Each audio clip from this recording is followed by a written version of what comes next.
The Ambassador program is our home deliveries that we offer people who requested them. We deliver within 8 miles of a kitchen, and we have various volunteers who make those deliveries, and we have 17 routes across the city.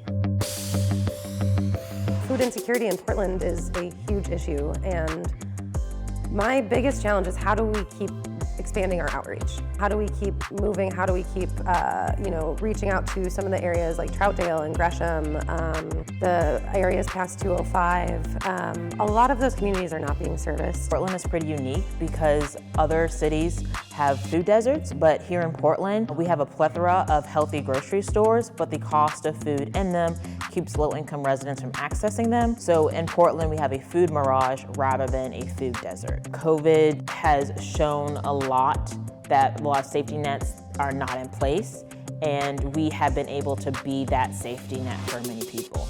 We don't ask if your status, we don't ask if your race, we don't ask anything that can disqualify you. When we're talking about equality, when we're talking about diversity, when we're talking about equity, these are the emotions we have to live by.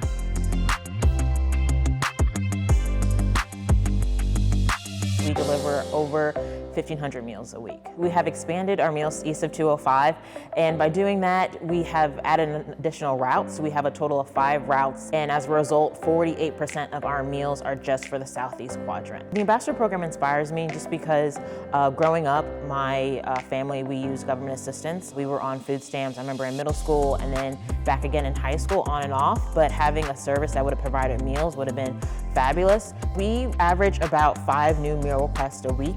There are some weeks where we have gotten 10. There was one week where we got over 40 meal requests. So our demand for delivery is definitely higher than the volunteers that we have. We want to serve more people, so making sure that we have the volunteers that we can grow even more and balance our routes so people aren't driving 40 hours. A lot of people who are showing up at least once a week, which is ideal because it gets everybody comfortable with their delivery routes if they're an Ambassador driver. In the morning, all the ambassadors text their meal recipient with their ETA for the day, usually between 10 to 11 a.m. Our pickup times range from 11:30 a.m. to 1 o'clock p.m. And then they'll go on with their deliveries. And then when they arrive to their meal recipient's home, they'll just knock on the door and place the meal down on a table or where the meal recipient has requested. And then they'll give them a quick call or text to let them know that their meal has arrived.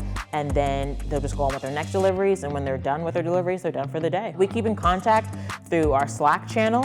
It's great because I'm able to put out information for all the ambassadors if, like, let's say the kitchen's running behind or if there needs to be a quick change. And then ambassadors are able to use that channel to give me updates about their route, if a meal recipient is wanting more meals, less meals, or wants to cancel a meal. So it's great to stay all connected. Our purpose for our organization isn't just to feed a bunch of people, but it is also to educate the community about food insecurity, to educate the community about how to care about each other. One of my really dear friends is a driver for us, and one of his stops is his next door neighbor. And so she and he kind of get together as his last stop and have a little tea on their porch and chat, and it's stories like that are really powerful and really beautiful. Delivering to one of our meal recipients in Southwest. Their name is Jesse, and he tells me about his day. So Jesse got a 4.0 last semester, and he was thanking Feed the Mass because we were able to provide him that meal, and he's never having to worry about that. We get a lot of responses from all our meal recipients, and they're very thankful, and they love talking to the ambassadors. So it gives people a chance to communicate and be humans again. To become a volunteer with Feed the Mass, you would go to feedthemass.org/volunteer. You'd fill out all of the forms on there, and then we will send you to a link where you can sign up for what we call an onboarding call. It's a quick 30-minute phone call with Chloe, the ambassador coordinator, and myself, and we give you explanations of everything we're looking for, where our needs are, and exactly what it's like to be a volunteer with Feed the Mass. And once you've done that, you can have access to our delivery pool contact, and then you'll be able to start delivering right after you sign up.